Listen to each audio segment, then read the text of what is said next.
Minorities पर आज मुझे बता दीजिए कितनी परसेंटेज है माइनॉरिटीज की। और गुफ्तगू को बार बार काटने का है तो मुझे समझ नहीं आती कि आप आखिर लोगों को बुलाते क्यों अपने प्रोग्राम में। अगर आप कुछ भी थोड़ी बोल देंगे सर, मर्यादा के दायरे में बात करेंगे ना। आपने कहा बूचर जैसे शब्दों का इस्तेमाल कर रहे हैं और आप सोच रहे हैं कि ईस्ट पाकिस्तान का जिक्र नहीं होगा, इसमें ईस्ट पाकिस्तान का जिक्र नहीं होगा। तो जब आप बात करते हैं तो या तो बोल सुनने की क्षमता रखिए, सुनने की भी क्षमता रखिए, फिर नहीं तो मत कीजिए उस बारे में बात। माइनॉरिटीज पर आइए, माइनॉरिटीज की प्लीज मुझे माइनॉरिटीज की पॉपुलेशन बताइए आजादी के वक्त और अभी, प्लीज सुनने का हौसला स्टिक टू द टॉपिक। नहीं मैं आपको टॉपिक से डाइवर्ट नहीं होने दूंगी और ना इस डिबेट को डिरेल होने दूंगी। तो मुद्दे पर आइए और जवाब दीजिए। अब आपको अगर बूचर ऑफ गुजरात का जो बात है वो इतनी बुरी लग गई है कि आप मुझे बात पूरी करने का मौका पाकिस्तान की बात कर रही हूँ मैं, 1971 के सबसे बड़े जेनोसाइड की बात कर रही हूँ, मैं कर रही हूँ ये बात। तो उस पहले बात करनी है अगर उस मुद्दे पर तो उस पर कर लेते हैं, फिर आप डिसाइड कर लीजिए। उसके ऊपर बात करने में मुझे कोई प्रॉब्लम नहीं है। आपको अगर कहीं बात करनी है तो आप टिप्पणी की इजाजत दीजिए, ये जरूरी है इस वक्त। अब मुद्दे पर आ जाइए फारूकी जल्दी से। जो इंडिया का सेकुलर होने का दावा है वो उसके नाम में मौजूद है। पाकिस्तान ने अपने नाम में सेकुलरिज्म का ना कभी दावा किया। उसका जो हमारा सरकारी नाम है वो है इस्लामी जमहूरिया पाकिस्तान। तो हमने तो सेकुलरिज्म का कभी नाम नहीं लिया। ठीक है, तो आप माइनॉरिटीज आपके यहाँ सेकंड रेट सिटीजन है, आपको कोई दिक्कत नहीं है कहने में? कोई दिक्कत नहीं क्यों सेकंड ग्रेड क्यों? मैं उनको कहूंगा हमारे साथ लोग जो है वो मिल बैठ के सारे कारोबार कर रहे हैं। आप अंदरून सिंध के किसी जगह पे चले जाइए, आप पेशावर चले जाइए, मुझे पेशावर के सिख और हिंदू तो अमेरिका में मिले कारोबार करते हुए, जिनके परिवार यहाँ पे पेशावर में मौजूद है। क्या कहना चाह रहे हैं आप? क्या कहना चाह रहे हैं कि पाकिस्तान में हेवन था, हेवन छोड़कर चले गए अमेरिका? जवाब सुन लीजिए। अमजद अयूब मिर्जा ये बूचर ऑफ ईस्ट पाकिस्तान भूल जाते हैं, ये बूचर ऑफ पीओके भूल जाते हैं। देखिए, सबसे पहले तो ये कहते हैं ना सेकंड क्लास सिटीजन के सवाल पर मेरा इनसे ये सवाल है कि क्या किसी क्रिश्चियन का पाकिस्तान में कोई रेस्टोरेंट है? ये तो रेस्टोरेंट नहीं खोल सकते क्रिश्चियन, ये तो बुचर शॉप नहीं खोल सकते, ये सब्जी की दुकान नहीं खोल सकते, क्योंकि मुसलमान वहां से खरीदता नहीं है, कहता है काफिर है, इनके हाथ से खाएंगे तो गुनाह होगा। ये बातें कर रहे हैं फजूल। देखिए, इस वक्त जरूरत जो है वो इस बात की है कि भारत के अंदर जो है ये जो हिंदू के ऊपर हमला हो रहा है, हिंदुत्व पे, हिंदू पे यूरोप में, इसकी आग भारत तक ना पहुंचने दी जाए, क्योंकि इनडायरेक्टली पाकिस्तान की ये कोशिश है कि ये जो यहाँ पे कम्युनल राइट्स हो रहे हैं, जो कि आईएसआईएस और जहादी तंजीमों की जेर निगरानी और आईएसआई की जेर निगरानी हो रहे हैं, इनको ट्रांसलेट किया जाए कम्युनल राइट्स में कश्मीर में, केरला में और हिंदुस्तान में।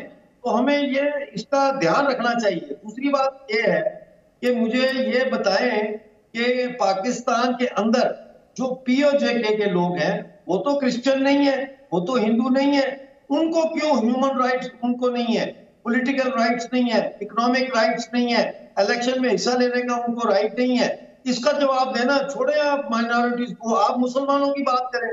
बलूचिस्तान की औरतें मुसलमान नहीं है। जवाब लीजिए सादिक उल फारूक पीएमएल के नेता है। एक सेकंड जवाब लीजिए उनसे। आपने सवाल उठाया है ना, आपने सवाल उठाया है कि पाकिस्तान को क्या कोई मॉरल राइट है माइनॉरिटीज के बारे में बात करने का, जब ये ग्राउंड रियलिटी है?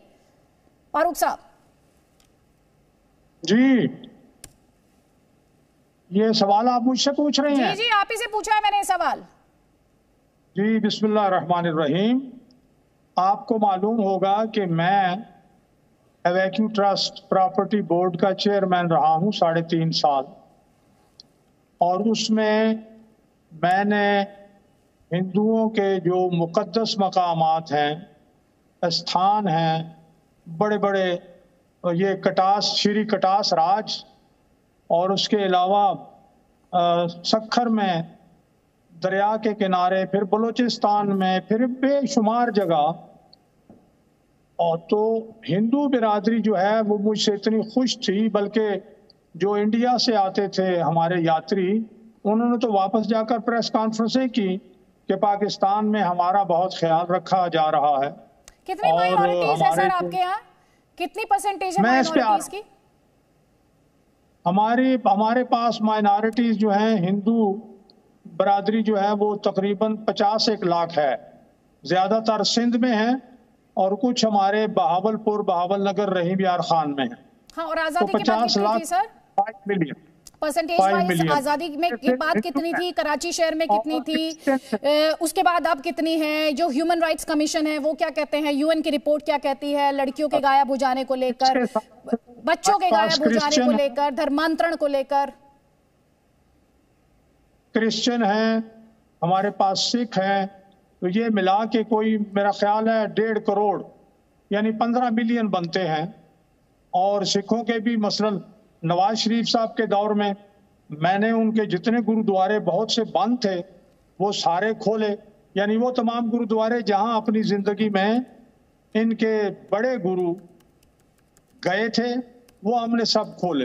फिर अभी आपने देख लिया कटास राज के बाद सिखों का जो करतारपुर साहब है उसमें बहुत कुछ अब हुआ है।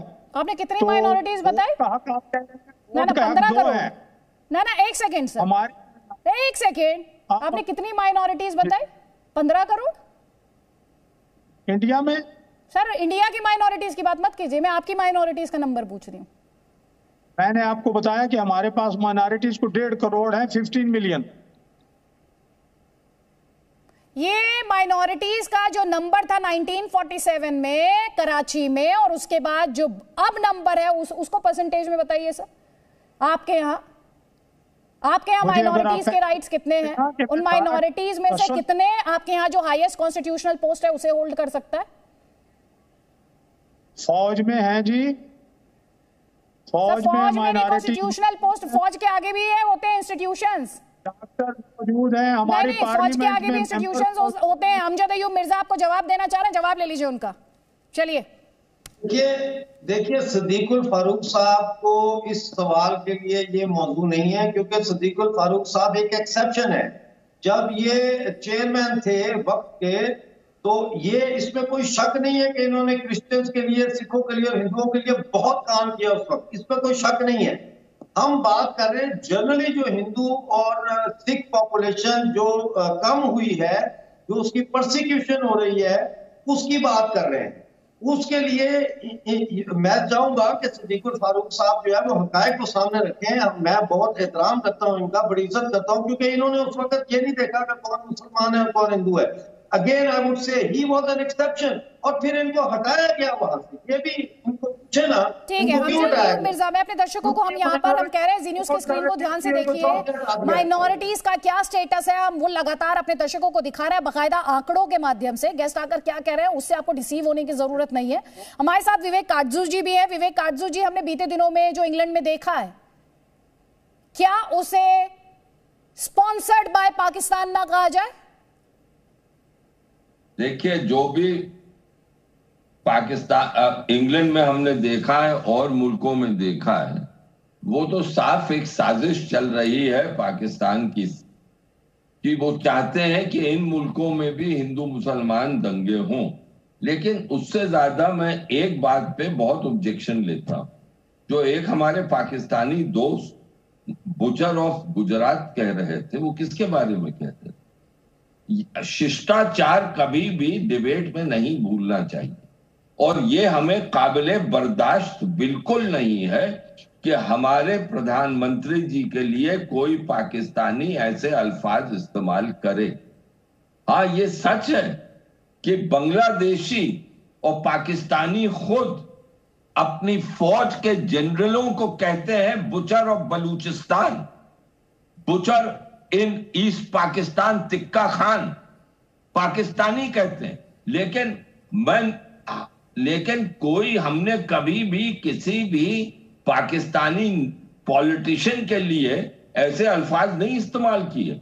और अगर इनको इतनी तमीज नहीं है तो आप इनको अपने शो पे क्यों आने देती हैं? क्या ये पत्रकार जवाब मिलना चाहिए था, उन्हें जवाब मिला है। ये पत्रकार जवाब मिला है। शहजाद फारूकी क्या शिष्टाचार इतना भी नहीं प्रोटोकॉल जानते हैं?